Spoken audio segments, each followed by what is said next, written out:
Ladies and gentlemen, welcome to another episode of the Battlefields and Bourbon podcast, the podcast where we talk bourbon whiskey and American Civil War history. I'm joined by my co-host Jack, and we've got a really special episode for you tonight. We are joined by Seth Benhaim, the founder of Broken Barrel Whiskey Company based out of Los Angeles, California. Seth, welcome on. Hey guys, thanks for having me. Yes, sir. Glad to have you on, and we've got a special bourbon tonight. I'll let you talk a little bit about it, but just as a preface, we've got Broken Barrel's Cask Strength 115 proof. So this is what we're going to be sipping on this evening. Maybe not as much Civil War history tonight, more so a little more bourbon, but this will be a good one. Yeah, I look forward to seeing you guys and hearing what you think of trying this whiskey. And yeah, Broken Barrel, we are a whiskey producer. We are not the distiller of this whiskey. In fact, we pride ourselves on sourcing some really great whiskeys from some amazing distilleries. Predominantly, what you'll find from us is coming from Kentucky, specifically from Owensboro, Kentucky. The distillery itself actually dates back to 1885 and was the 10th oldest distillery in the state of Kentucky. So this thing predates quite a few, maybe more notable or larger distilleries that you might think of, even like Maker's Mark and other big ones. And for reference, Heaven Hill Distillery would be DSP1, or Distilled Spirits Producer number 1.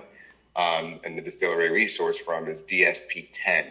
So it's 10th registered distillery. Wow. Originally Green River, which was then acquired later on and changed names quite a few times. More notably, in the history of whiskey, it was the Charles Medley Distillery. Okay. It's had a fire. It's had warehouses go down. It's been through a lot. It was mothballed for, I think, 20-something years, almost 30 years. And it's stuck through, and someone somewhere kept paying the registration fees and renewals for over 100 years Wow. to get this thing made. So there's a lot of history behind the distillery itself. There's a lot of heritage there. But with Broken Barrel, we partnered up with them in right around 2020 and did everything grain to glass with them. So we sourced the whiskey there. It's aged there. We batch our whiskey there. And then we do a very unique process, which we'll get into in a second, which is kind of what Broken Barrel and our brand is known for. And so that's where we take all that history and all that, tradition, and we quite literally smash it up and change it up and do something quite different with our whiskey. So that's a bit about the distillery. Yeah, that's awesome. Get into the rest of this.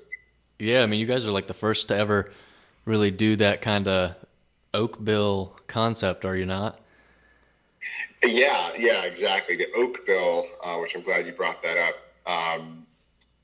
That's our claim to fame. This is something that we do. It's a process that's pretty important. When you talk about whiskey with anyone who kind of knows even just the basics, they'll probably understand what a mash bill is and how a mash bill plays into the creation of a whiskey, the development of what that whiskey is going to be. So a lot of the classifications in whiskey, be it single malt whiskey or bourbon whiskey, rye whiskey, that's all going to depend on the mash bill in part.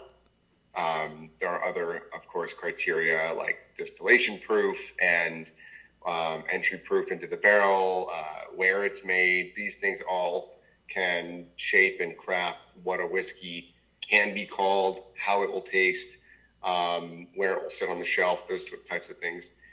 But then ultimately what you drink, what you ingest at the end of the day, that flavor, that taste, the components and all the characteristics, truly majority is coming from the oak in which that whiskey was aged.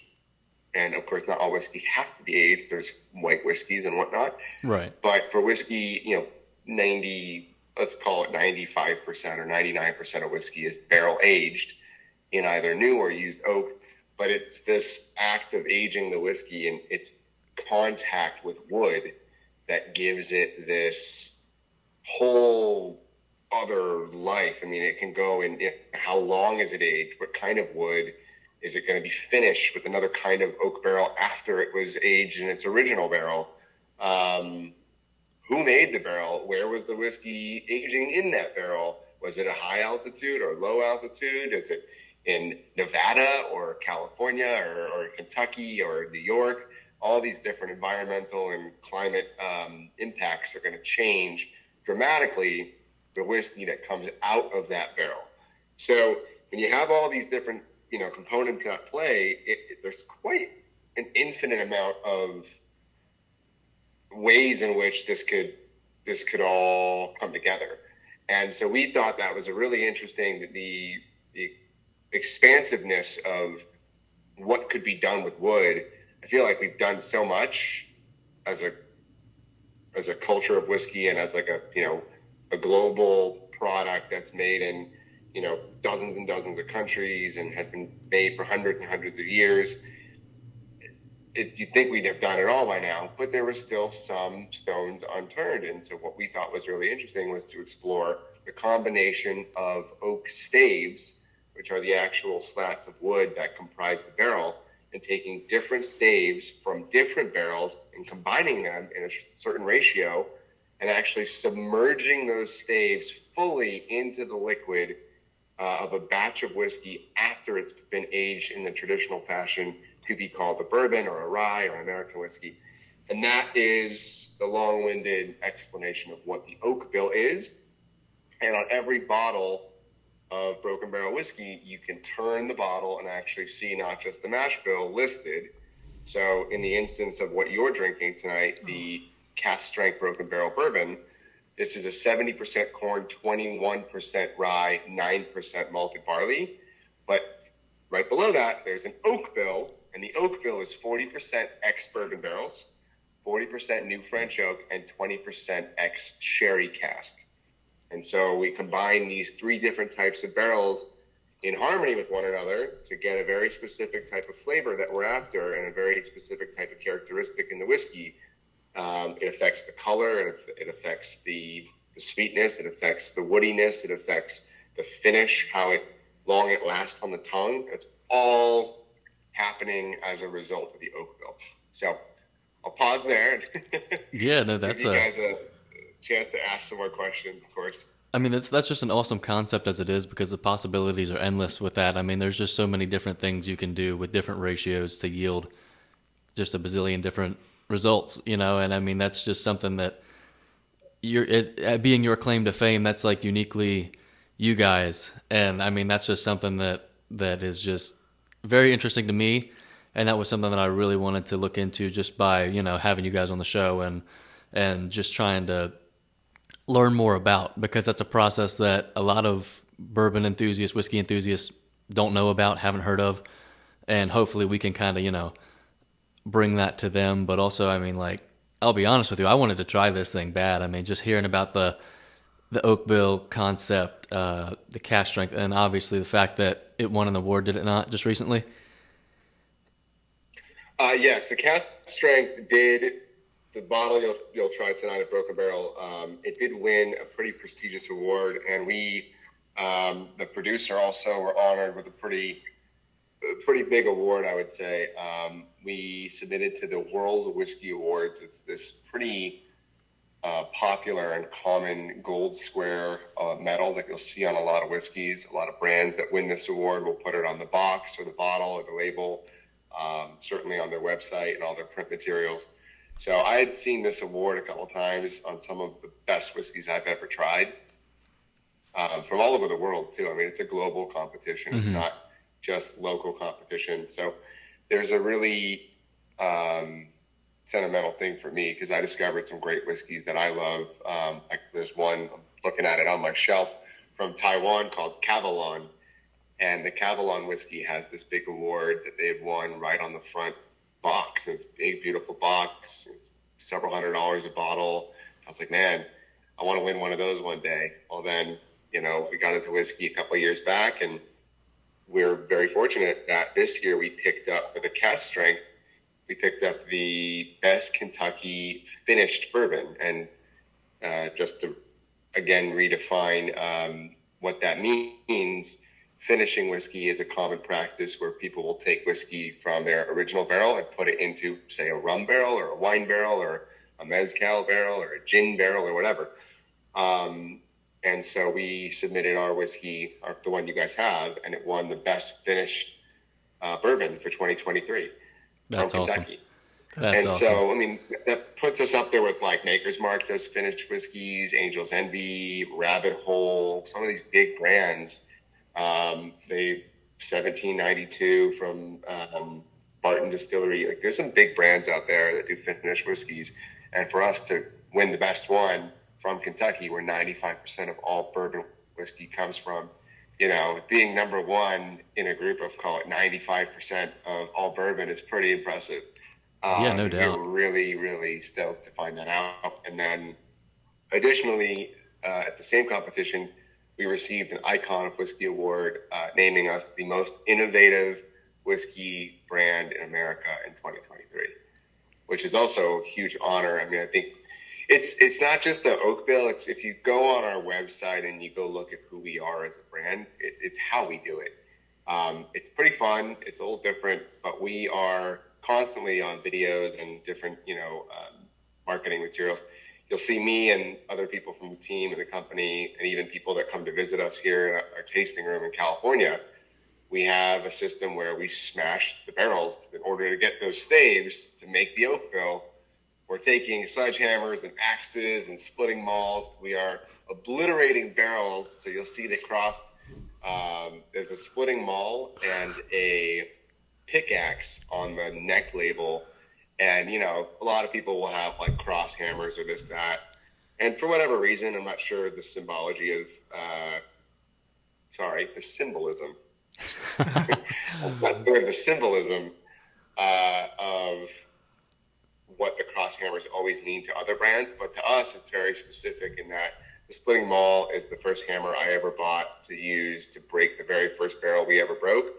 And similarly, the pickaxe was something I had that gave us the idea to do this that I got from my grandfather. So we kind of put them together and made a logo out of that. And it's been running. It's kind of cool. It's our thing. That's awesome. Yeah, it's actually got some sentimental meaning to it. But, I mean, just hearing about that story and stuff, I mean, it's really cool to hear how you can just become a powerhouse in the bourbon industry just by, an idea that you have just like that. Because, I mean, as most people kind of think, it's just like the few big names in the industry that dominate.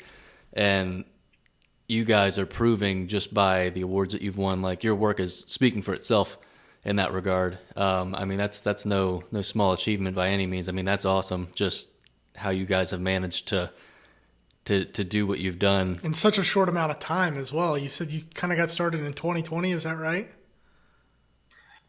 For the whiskey, yeah, I've been in the industry for 11 years. Okay. So I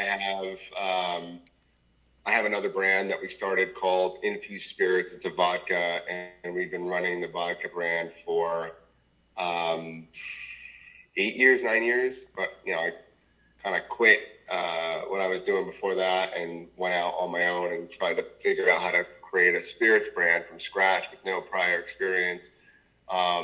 And did that at the age of 24, and then ran that for quite a while before we got into whiskey. And we bought some barrels in 2017. We bought some more barrels in 2018. We decided we were going to be called Broken Barrel in 2019, and we put our agreements and our stuff together to get going with the guys out in Owensboro. We did that in 2020. So, and then the pandemic hit, and that got kind of wild. So we took some of the downtime in 2020 to redevelop and make Broken Barrel its own brand, and actually redesign the bottle and the label, logos, everything top to bottom, bought older whiskey, redid the recipe. So that's when things really started to click for us. And that all launched 2 years ago in 2021, about August, September. So we're exactly 2 years on the market with that bottle and this brand that you see in front of you. Yeah. That's Before insane. that, it was something totally different. And I got the biggest smile on my face once it clicked in my head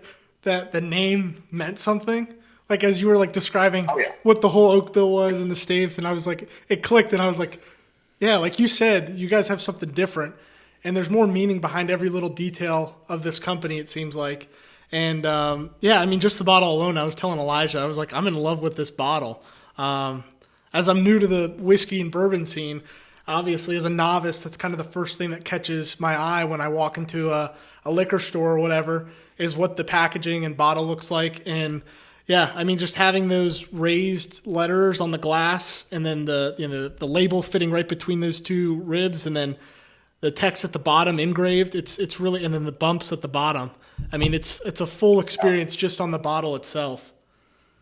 It's the packaging was really such an important part of the brand, and making sure, and we try to do it where you have this package or this bottle that really feels over the top premium, over the top quality, and you see the price and you go, oh wait, it's how good? It won what award? And it looks like this, and it's what price? Like, we want there to be almost like quality or chair. Like, I can get 3 of these for what I thought it would cost, or we want it to be a product that you can get all the time. Like, we want, well, at least the core lineup. We have some rarer releases like most whiskey companies, and we really get pretty wild with some of those editions and releases. I'm not sure when this episode launches, but in September 2023, we'll be at the Kentucky Bourbon Festival, for example, with single barrel Cask Strength Bourbon, which is a little more elevated than even that Cask Strength Bourbon, in that it spent another year in the barrel. It's just one singular barrel versus a batch. It was in California for that extra year, so obviously much different than aging in Kentucky. It's a little warmer. We don't have those cool nights. Nowhere near as cool as Kentucky. So it's a very different climate, very different engagement, and those are really fun. We've got a wheat whiskey finished in PX sherry cask and French oak barrels. We've got some other really interesting things aging right now here that'll come out in the fall and early winter. So it's bourbon. Second half of the year is always bourbon time. So there's all good releases coming out. No doubt. Second half of the year. We're no different. We got a lot of really great stuff in store, but I don't know if you guys are going to crack that open and give it a taste, but I highly recommend you do. Oh yeah, we're going to. Without further ado. Oh, that was nice a good pop, dude. That's probably the best one we've had so far. Good pop. All right. Yeah, this one, I got to say, it was, since I got it, I was like, it's like, man, I want to try this before the episode. I want to try it before the episode, but it's like, I'll hold off just because I want to save the raw reaction for, the show and everything, but it just looks so good. It's a well presented bottle just from label to where we're at right now. Smells amazing too. Awesome. Yeah. Can't wait to get your guys' thoughts. I mean, it's just a fun product. Retail on it is anywhere from like 45 to 50, even maybe 55 in some of the higher tax states in the country. But this is available in about 30 states now. It's also available in British Columbia and in Alberta, Canada. So it's getting out there. Actually just got this into Alaska too. So people in Alaska should get Broken Barrel in September 2023. This is just wow. I don't even know how to describe that. I mean, you can all 3 of the finishes kind of come through at once. It's just, that's incredible. That's like probably one of the most unique whiskeys I've ever had. And I mean, obviously that speaks for itself why it won an award, but that's just insane. Yeah, it's a totally different style of bourbon because of the sherry cask, which isn't super common in bourbon. And generally that kind of a flavor profile is reserved for some more expensive releases and bottles. And then the fact that it's not overly sherried, it's not really heavy up like a lot of Scotch whiskeys or other types of whiskey that might do a sherry finish. So it's only part of the blend. We wanted to amplify the oak in using ex-bourbon. You have almost like a double oak effect, which gives it lots of woodiness and character. And then you got, great caramel, great vanilla coming off the toasted French oak. That's going to give it a little bit more warmth and sort of fullness. It gives you that warming. We call it the Kentucky hug. Yeah. As you swallow. So it's good. It's just It's approachable too. For 115 proof, it's not going to burn out too badly. I mean, you'll know it's there, but it's not going to set you back too much. You could give this to someone who it's maybe like, I don't want to call it entry level cask strength, but it's certainly a cask strength that won't, turn people off. Appealing hopefully. to all levels of experience, I would say. And that sherry finish, it's not like some where it's overly finished and it gets too dry, because I've noticed that with certain sherry finishes, it's just kind of like, it almost gives you like a cottonmouth type of effect, whereas this one is just enough of that floral kind of fruitiness that you'd like to see in that. I mean, that's awesome. And for the proof too. I mean, it definitely doesn't drink like a high proof, but it's still got that warmth to it. I mean, it's just the perfect middle ground while also kind of, having its own boldness. I mean, I think that's... Is this my highest proof? Elijah knows my pedigree of what bourbons and whiskeys. Yeah, this is Jack's highest proof so far. Yeah, this is my highest. And right off the bat, like you said, very approachable. It's got a great mouthfeel. You wouldn't, obviously it's a high proof, but if I saw 115, which I was looking at the whole time, I'd be a little freaked out, but it smells great. I mean, it's... Yeah. I just can't get over the flavor. I mean, it's just like so much going on at once, but it's going on in all the right ways, That's awesome. That's great. I'm happy you guys are liking it. And I like the little pops of it's like a candy corn sweetness mixed with dark fruit. It's pretty interesting. It's just a different. I mean, different. Different is one of the top words, but it's also gorgeous in a lot of interesting ways. It's just a really, really beautiful whiskey. It's special. Absolutely. To have something like this on the shelf, I think if you're gonna, what we like to say is, there's a spot for most bourbons at home, at the bar, but I think there's a kind of if you can grab this, if this is available to you, this is finished whiskey. I mean, it's multi-cask finished, and so to have that sort of diversity in the way in which it's produced, bringing that home, having that available to try side by side against maybe your traditional bourbons or, your corporate or craft, other local craft. I think that should be you want to have a good finished whiskey on the shelf at home. This is, hopefully that whiskey for you. Absolutely. And then, have your traditional, whatever, Elijah Craig's or whatnot, and then have your, maybe something local, depending on where you are, get something local. And that's how I would build out my shelf if I was getting into whiskey, getting into bourbon. This is one of those 10 bottles you might want to have if you're going to put 8 to 10 bottles at home.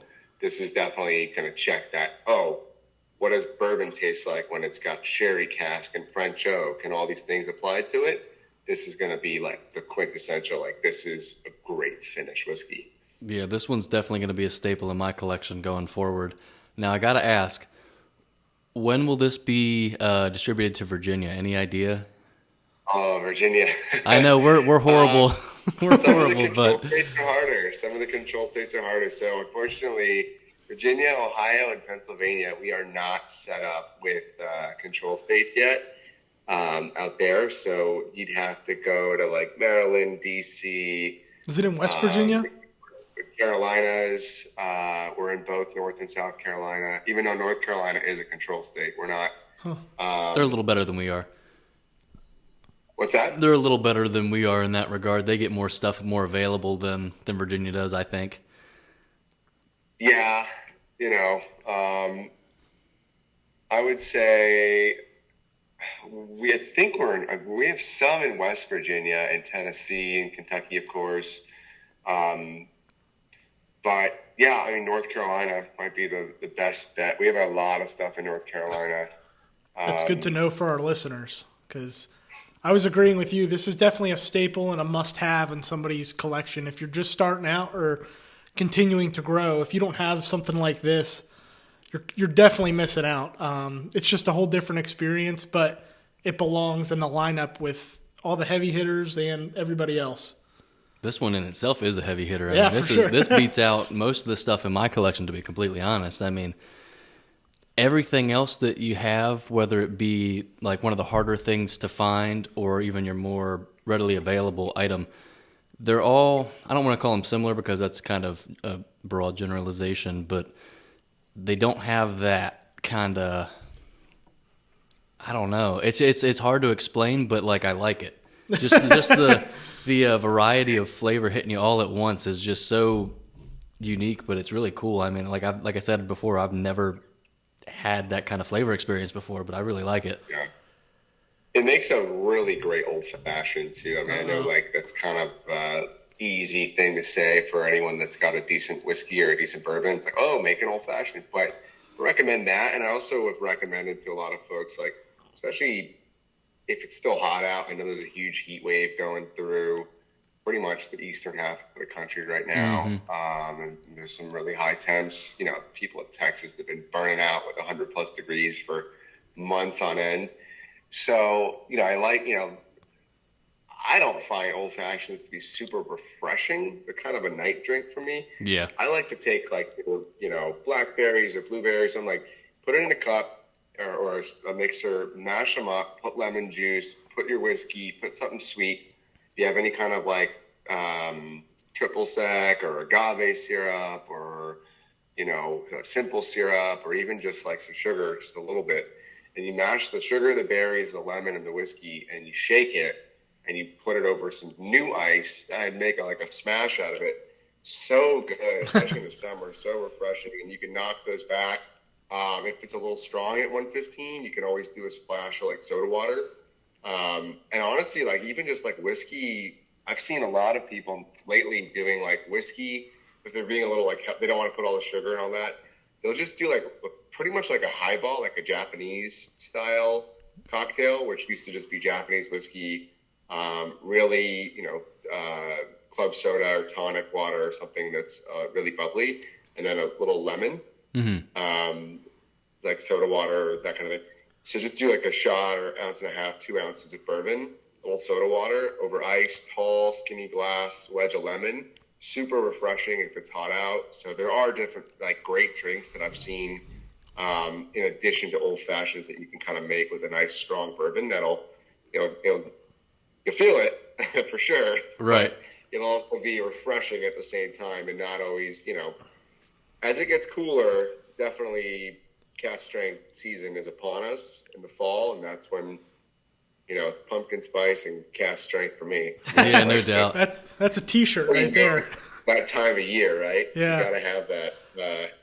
So I'm gonna be a little bit of, I'm gonna show my age with experience here. For folks that are listening, as well as myself, what can we define what cask strength means for people that don't know? Because I'm listening and I'm like, okay, but I know. Well, that's Rick. So I don't know if you don't mind going a little bit into that for people that might be new. Sure, yeah. So for anyone new to whiskey or new to bourbon, spirits in general, the cask strength is, it's not a legal term. There is, I don't believe there's an exact definition, but because a lot of people put it on there and then it's not exactly what, it's implied that cask strength or barrel proof or full proof or these things, it is implied that it is a whiskey that has not had any water or dilution done to it after it's emptied from the cask. So it's implied that in our case, this is called our cask strength because it is 115 proof out of the barrel. We have not added any water. In fact, the barrel entry is around 120. And after 2.5 years, almost 3 years, the whiskey has lost about 5 proof points, which is the equivalent to 2.5% alcohol by volume on average. And so by the time we batch it all out, now there's a tolerance about, I think it's 0.5% to 1.5% tolerance to give the producer a little bit of leeway just in case one barrel is a little higher than the next. And not everyone's writing in every single barrel the exact proof. It's not always handwritten. So a lot of people that want to type it out or have it printed like we do, if it comes in 116, we can take it to 115 and still call it cask strength.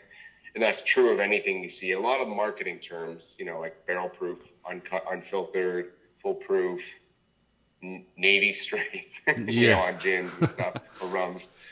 There's a lot of that out there, but it's the same as, reserve or small batch. They don't always mean things. There are some terms, however, on whiskey labels like straight, which have a legal required definition that tell you, the purchaser, something about that whiskey. So straight whiskey, be it straight wheat whiskey, straight corn whiskey, straight bourbon, is implied that it is 2 years in a barrel, and for certain whiskeys, that is 2 years in a brand new charred oak barrel versus, say, a used barrel.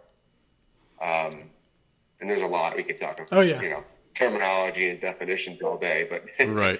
I'm sure a lot of these date back to various points and historical causes that this is why these terms exist, or there's some historical elements that play. I don't know if it goes to the Civil War per se, but certainly in a lot of these terms and terminology, even, the interesting story of where the name bourbon came from and when, I know it got defined in 1964, but maybe 62. Don't quote me on that. It was either 64 or 62. Unless I'm wrong on both counts. Now I got to look it up. Make sure I'm saying the right thing. But when did bourbon become 1850, 1870s? Yeah, it's pretty old. Yeah. No, I think a lot of the history with that is was 64. Sorry, 1960. I got it right the very first it was time. defined. It was defined by Congress or something of what it was. The 51% corn. Yeah. I think it was more so, but like just as a result of ensuring quality of whiskey. We had talked about it in other episodes, just the Bottled and Bond Act of 1897 and stuff like that stemmed from. I guess you could relate it to the Civil War in that regard. There were soldiers during the war in camp. They would make their own concoctions of stuff that they would call whiskey, but it was actually, kerosene, tar. There's a bunch of other just random junk in there that would, obviously get you messed up, but liquid it's not. Cigarette. Yeah, I think one of the terms for it, or one of their nicknames for one of these concoctions was called Pop Skull. And it was like, obviously, that's pretty fitting and illustrative of, what they'll do to you if you're drinking just pure kerosene and tar and just whatever other nonsense you can find and just put it in a bottle. But yeah, that stuff like that is kind of what brought the Bottled and Bond Act into fruition, just to make sure that people stopped doing that, and you had actual whiskey that was of quality. Yeah. Well, it's interesting that with the Civil War ending in 1865 and bourbon whiskey specifically, really taking hold in 1850 and, really made its way into the American South in 1870. These are the parenthetical years around the Civil War, which, let me guess, is why you guys thought this podcast would make a lot of sense. Yeah, that's part of it. Combine two subjects that have roughly identical starting times, or starting, decades when they were coming together. So,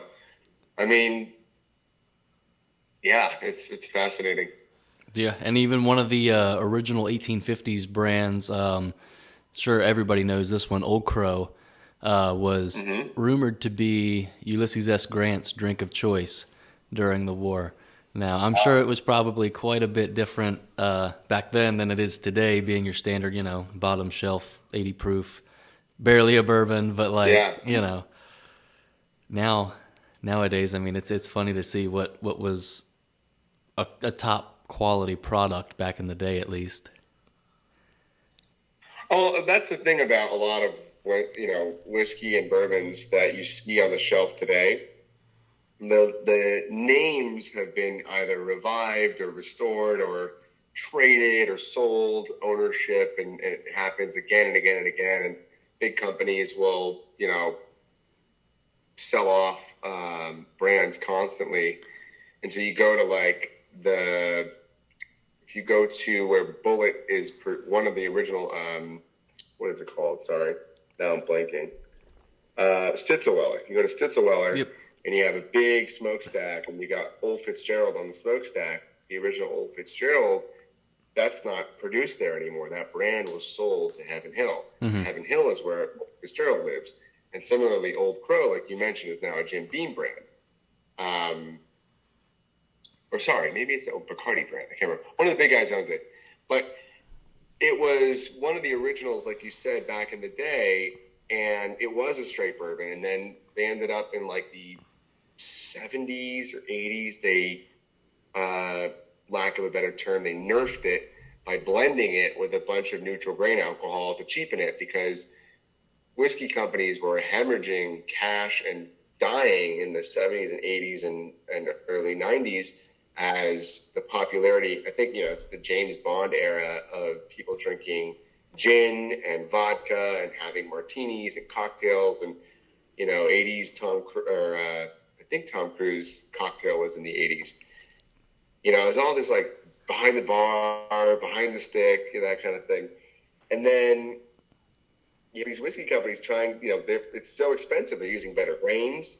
They're using new barrels. They're aging it. They're putting it in bourbons. Got lower requirements for entry proof into the barrel. So you have all these cost prohibitive elements to creating bourbon that make it so much more challenging to compete on price with vodka and gin, even as an import. And so they start blending the shit with neutral grain. And I have a ton of spirits from the 80s and 90s. It's all this, and they used to be, when they were in the 70s and 80s, they used to be bourbon. And then they became blends, or blended whiskeys, or blended bourbons. And it's just like not even the same, not even close. Right. So it's fun for me. Like one of my favorite activities is finding the brand name like 10 High, but finding the old Kentucky Straight Bourbon version. Something like this, where you've got like, I don't know if you guys can see that. Oh wow, he's got. I'm holding up an old bottle of 10 High. But this one's got, it's Kentucky Straight Sour Mash Bourbon Whiskey. And on the back, it's 10 High, carefully distilled, matured for 4 years in white oak. So, 10 High today is blended. I don't think there's any bourbon in it anymore. So it changes, Yeah. No, it's crazy to see what brands have come from and what they've gone to, and I mean, some escalate, some kind of decline. I guess some notable ones that people might know in terms of that. Weren't Four Roses and Eagle Rare both Canadian whiskeys at one point? Do you know about that? Or were they? I am not sure if they were Canadian whiskeys. It doesn't sound. I'm not sure if both of those were Canadian ever, but. Don't quote me on that.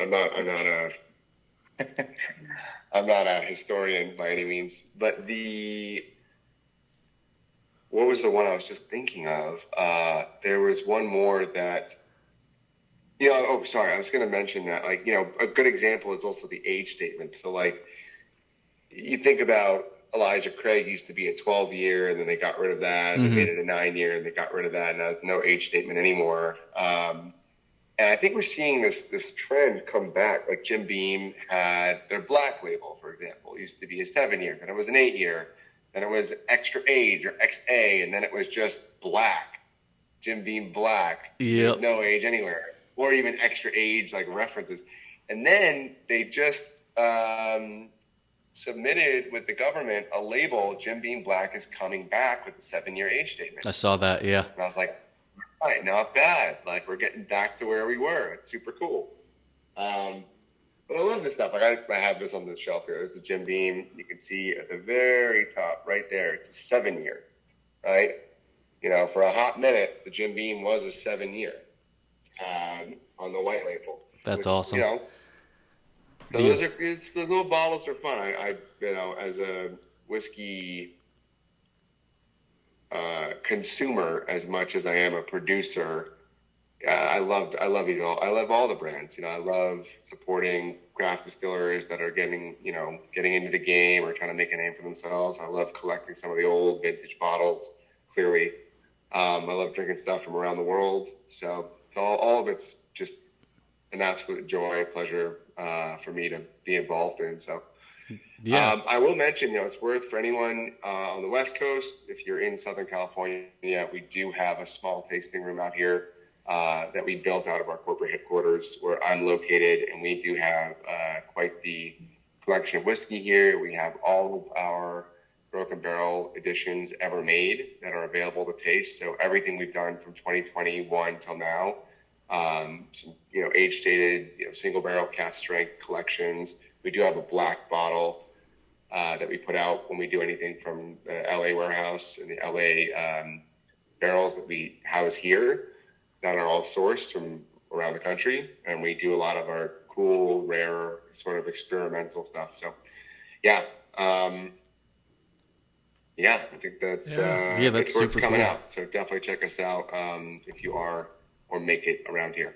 And I guess a question I had, did you state earlier that it's like, is it only staff that does it, or is it like a consumer experience where people can come in and break apart the barrels? We do offer the break a barrel experience. So if you come here and really want to do that, we do offer that experience, and you get to keep some of the pieces of the barrel, and we'll get you a nice pour to go with it. And it's a fun experience. Nice. It's different. You can't do that at every distillery. You sign a little waiver, and you get your eyeglasses, and you get to hack away at a barrel. Nice. Can't beat that. It sounds like a fun day trip for sure. For sure. It's fun. But I think your passion for whiskey just as a whole definitely shines through in your product. And I mean, that's something to really appreciate from our standpoint as just, bourbon collectors, enthusiasts, and just, people who are interested in trying new stuff. It's really cool to see a brand that cares so much. You can really see just in the quality of your product how much you care, and that to us is awesome because I mean that just makes it much more enjoyable for us. Oh yeah. We definitely are very lucky to get to do what we do. We love what we do. We got a team full of passionate people, all with prior experience in the industry, from bartending to some folks that worked in the wine side of the industry to retail experience. So we're an eclectic group collectively, and we were just all extremely passionate about it. So we're a fun group to hang out with and talk to about whiskey and general. We all love, we know a lot about a good amount. We know our Scotch, we know our world whiskeys, we know our bourbon and our American whiskey intricately. We've got a lot of great relationships in the industry. So we if you have questions about us and other distilleries, we certainly know a lot about all that. And love to talk about it. We're going to be at the Kentucky Bourbon Festival in September. If anyone's planning to go out for that event in Bardstown, we will be there. We're going to be in Louisiana for a bourbon festival, in Tulsa, Oklahoma for a bourbon festival in October. We're going to be at some events here in Southern California in October and September. We will be at Bourbon on the Banks in Frankfort, Kentucky, October 7th. We'll be there as well. We'll be a few more events that I can't think of off the top of my head. Oh, Wisconsin. We're going to be at the Wisconsin Whiskey Festival. That is also in October. We'll be at that event. So myself, our amazing staff, we're all out and about doing all these events. So I want to say at least 10, maybe 12 events to go just in the next 2 or 3 months. That's crazy. That's awesome. We're out there. You get to try some stuff. We're going to have some cool limited editions coming out. We've got some one-of-a-kind things that are industry firsts that we're really excited about. So, yeah, no, that sounds exciting, and I mean, especially with how much you've got going on so soon, you're going to be able to reach just a whole new audience of people that are going to be able to find out about Broken Barrel, and that's exciting for sure. Yep. Yeah, for an organization that. You're good. No, I was just going to say for a group that's really, so innovative and always, I feel like, you just got a bunch of smart brains in that building, and you're always thinking of new ways to improve. A lot of people would get kind of, I feel like, initially turned off. They're like, whoa, don't touch whiskey. But the way you do it and the way you treat it seems so, you're caring for it more than almost traditional people in a way, because you're just complementing it even more with what makes whiskey and what makes bourbon. And to be able to do that respectively, and then also just, stand true to it, and it all shows through your product, I think is super impressive. And, it's super cool that it comes from California. I have no idea what the whiskey or bourbon scene is in California, but if it's anything like your product, I'm sure it's always, changing for the better. Yeah, some of our whiskeys are produced and bottled in California. We've only done one release that was distilled in California. I would say 90 to 95% of what we do is never even touches California. It goes from grain to glass with the finishing, with the barrel breaking, with all of that in Kentucky. So it never leaves the state or even leaves the county that it's produced in. So nice. Yeah, it is truly a Kentucky straight bourbon whiskey. That's cool. Through and through. We do a Kentucky straight rye whiskey. We have a blended whiskey called Americana that combines some Indiana whiskey as well as some Kentucky bourbon and blends that together. And it's kind of like the opposite of what you think of when you think of blended whiskey. We take the whiskey we use to blend is actually older than the bourbon, about 2 or 3 times older. Oh, wow. So because it's more affordable, because it's not bourbon, we're able to get it at a great price. And it actually adds a great characteristic and backbone to the whiskey. It softens up some of the barrel notes of the bourbon, and then we hit it with an apple brandy cask as well, which contributes a great flavor that's helped us get some really great scores, 90 points, Whiskey Advocate, that kind of thing. But yeah, no, the California stuff is a facility. We have family here. I was born and raised California, so it's been challenging to leave, especially with children and grandparents around and, so much family around. So with that in mind, we ended up setting up shop here in the early days, well before we knew we were going to be a whiskey company.